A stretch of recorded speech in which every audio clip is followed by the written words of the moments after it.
ഇന്ത്യക്ക് സ്വാതന്ത്ര്യം ലഭിച്ചിട്ട് 78 വർഷങ്ങൾ കഴിഞ്ഞിരിക്കുകയാണ്. ഈ 78 വർഷത്തിൽ ഇന്ത്യക്കുണ്ടായ യഥാർത്ഥ പുരോഗതി എന്താണ് എന്ന് അറിയണമെങ്കിൽ പ്രധാനപ്പെട്ട ഗ്ലോബൽ ഇൻഡെക്സുകളിൽ ഇന്ത്യയുടെ സ്ഥാനം എത്രയാണെന്ന് നോക്കിയാൽ മാത്രം മതി. ഇന്ത്യ മോദിയുടെ കീഴിൽ വിശ്വഗുരു ആയിരിക്കുകയാണ് എന്നാണ് മോദിയും മോദിയുടെ മന്ദഭക്തന്മാരും അവകാശപ്പെടുന്നത്. എന്നാൽ പുരോഗതിയിലേക്ക് കുതിച്ചുകൊണ്ടിരുന്ന ഇന്ത്യയെ 1000 വർഷം പിന്നിലേക്ക് നടത്തുകയാണ് മോദിയും മന്ദഭക്തരും കൂടി ചെയ്തത് എന്നുള്ളത് വ്യക്തമാക്കുന്നതാണ് ഈ 10 പ്രധാന ഗ്ലോബൽ ഇൻഡെക്സുകളിൽ ഇന്ത്യയുടെ സ്ഥാനം. ഇത് എന്താണ് എന്ന് വ്യക്തമായി കണ്ടുകൊള്ളൂ. എല്ലാ പ്രധാന ഗ്ലോബൽ ഇൻഡെക്സുകളിലും മോദിയുടെ കഴിഞ്ഞ 10 വർഷത്തിൽ ഇന്ത്യ വളരെയേറെ പിന്നോട്ട് പോവുകയാണ് ഉണ്ടായത് എന്നുള്ളതാണ് വസ്തുത. ഓരോ ഇൻഡെക്സുകളിൽ ഈ 2025-ൽ ഇന്ത്യ എവിടെ നിൽക്കുന്നു എന്ന് കണ്ടുകൊള്ളൂ. ഇതെല്ലാം റാങ്കുകൾ ആയതിനാൽ എത്ര ചെറിയ നമ്പർ ആണോ അത്രയും മെച്ചം എന്ന് അർത്ഥം. ഗ്ലോബൽ ഹങ്കർ ഇൻഡെക്സ് 127 രാജ്യങ്ങളിൽ ഇന്ത്യയുടെ സ്ഥാനം 105 ഇന്ത്യയിലെ മൊത്തം ജനസംഖ്യയുടെ 13.7% പേർ ആവശ്യത്തിന് പോഷകം ലഭിക്കാത്തവരാണ്. 5 വയസ്സിൽ താഴെയുള്ള കുട്ടികളിൽ 35.5% വളർച്ച മുരടിച്ചവർ ആണ്.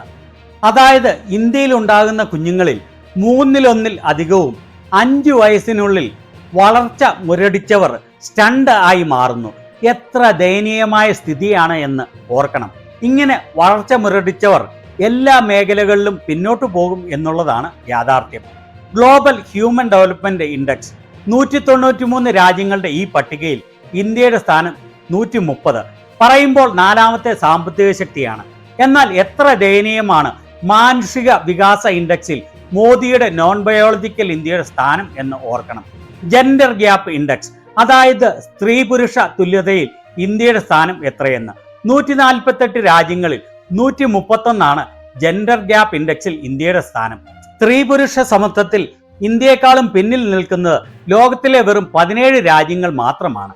എത്ര കഷ്ടമാണെന്ന് ഓർക്കണം. ഗ്ലോബൽ പീസ് ഇൻഡെക്സ്, ലോക സമാധാന ഇൻഡെക്സ്, ഇന്ത്യയുടെ സ്ഥാനം 163 രാജ്യങ്ങളിൽ 115. അതായത് ലോകത്തെ സമാധാനമുള്ള രാജ്യങ്ങളുടെ ഇൻഡെക്സിൽ ഇന്ത്യയുടെ സ്ഥാനം 115.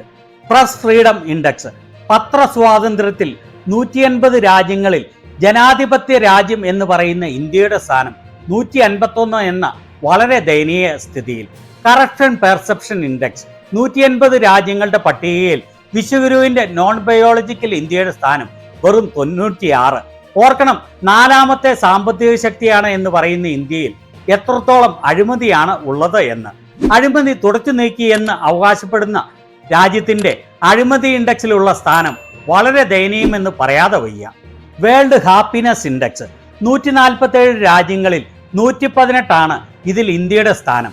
അതായത് ഇന്ത്യക്കാർ മോദി ഭരണത്തിന് കീഴിൽ യാതൊരു സന്തോഷവുമില്ലാത്ത ആളുകളായി മാറിയിരിക്കുന്നു എന്നർത്ഥം. ഇനി ചില കാര്യങ്ങളിൽ ഇന്ത്യക്ക് മികച്ച സ്ഥാനം ഉണ്ട് എന്നുള്ളതും പറയാതിരിക്കാനാവില്ല. ഗ്ലോബൽ ഫയർ പവർ ഇൻഡെക്സിൽ 145 രാജ്യങ്ങളുടെ പട്ടികയിൽ ഇന്ത്യയുടെ സ്ഥാനം 4ാമതാണ്. അതായത് ലോകത്തിലെ 4ാമത്തെ മിലിറ്ററി പവർ ആണ് ഇന്ത്യ. ഇതിൽ 1ാം സ്ഥാനത്ത് അമേരിക്കയും 2ാം സ്ഥാനത്ത് റഷ്യയും 3ാം സ്ഥാനത്ത് ചൈനയുമാണ്. Global climate change performance index, ഇതിൽ 64 രാജ്യങ്ങളുടെ പട്ടികയിൽ ഇന്ത്യയുടെ സ്ഥാനം 10ാമതാണ്. അതും വളരെ മികച്ച റാങ്കിംഗ് ആണ് എന്ന് സമ്മതിക്കാതെ തരമില്ല. ഗ്ലോബൽ ഇന്നൊവേഷൻ ഇൻഡെക്സ് 133 രാജ്യങ്ങളുടെ പട്ടികയിൽ ഇന്ത്യയുടെ സ്ഥാനം 39.